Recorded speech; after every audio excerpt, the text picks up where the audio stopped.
Pada tahun 1401 di Campa, lahir anak lelaki bernama Syed Muhammad Ali Rahmatullah. Itulah nama lahir salah satu wali Songo yang lebih dikenal dengan nama Raden Rahmat atau Sunan Ampel. Syed Muhammad Ali Rahmatullah adalah putra Maulana Malik Ibrahim alias Sunan Gresik yang mengikuti jejak ayahnya berdakwah di tanah Jawa. Sebelum mencapai Trowulan, ibu kota kerajaan Majapahit, Syed Muhammad Ali Rahmatullah singgah untuk berdakwah ke Palembang di Sumatera. Berlanjut ke Tuban di tanah Jawa. Kemudian pada tahun 1443 Masehi tiba di Majapahit. Sunan Ampel diminta Raja Majapahit untuk mendidik rakyat jelata dan para bangsawan agar memiliki budi pekerti yang mulia. Bahkan Syed Muhammad Ali Rahmatullah berjodoh dengan Dewi Condrowati atau Nyai Ageng Manila yang merupakan putri dari Adipati Tuban, yaitu Arya Teja. Dari pernikahannya dengan Dewi Condrowati, beliau mempunyai putra dan putri, yaitu Maulana Makhdum Ibrahim Sunan Bonang, Raden Kasim Sunan Derajat, Siti Syariah atau Nyai Ageng Maloka, Siti Mutmainah, dan Siti Hafsah. Dari pernikahannya yang kedua dengan Dewi Karomah binti Ki Kembang Kuning, beliau mempunyai beberapa putra putri, yaitu Dewi Murtasyah, istri dari Sunan Giri, Dewi Murtasimah, istri Raden Fatah, Raden Husamuddin Sunan Lamongan, Raden Jainal Abidin Sunan Demak, Pangeran Tumapel, dan Raden Fakih Sunan Ampel II. Dari pernikahan itu, kemudian nama Syed Muhammad Ali Rahmatullah lebih dikenal dengan sebutan Raden Rahmat. Metode dakwah Raden Rahmat dikenal dengan istilah Moh Limo. Artinya, tidak mau melakukan 5 hal yang dilarang oleh agama, yaitu moh mabok, moh main, moh madon, moh madat, moh maling. Moh mabok artinya tidak mau melakukan mabuk dengan meminum khamar atau minuman keras.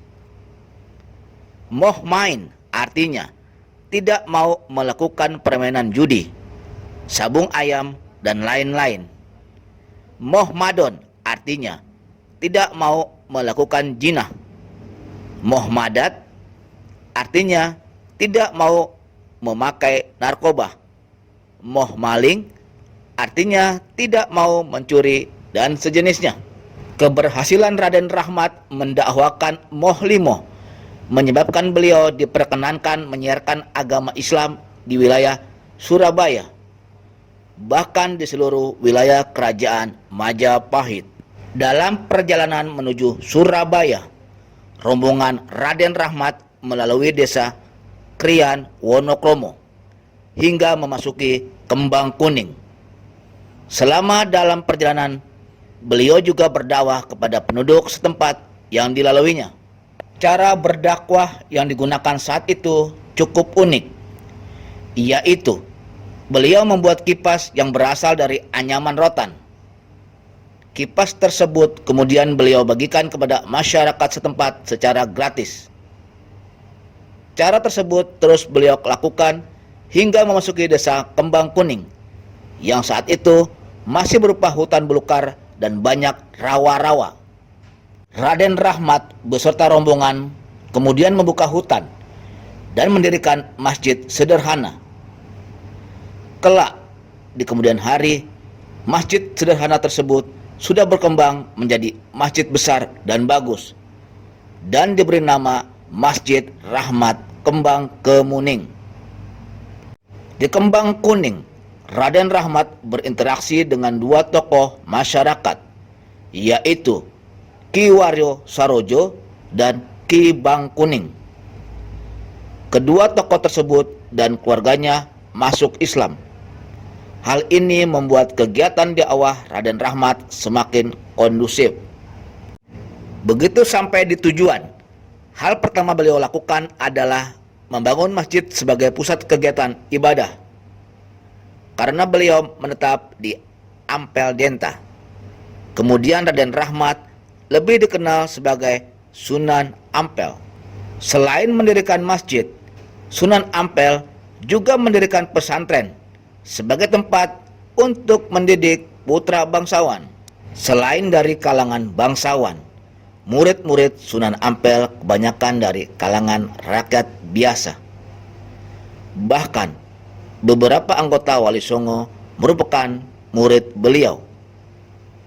Salah satu murid Sunan Ampel yang terkenal adalah Mbah Soleh, seorang petugas kebersihan Masjid Ampel yang perfeksionis, sehingga tidak ada satupun debu yang menempel di lantai masjid. Sunan Ampel diperkirakan wafat pada tahun 1481 di Demak dan dimakamkan di sebelah barat Masjid Ampel, Surabaya.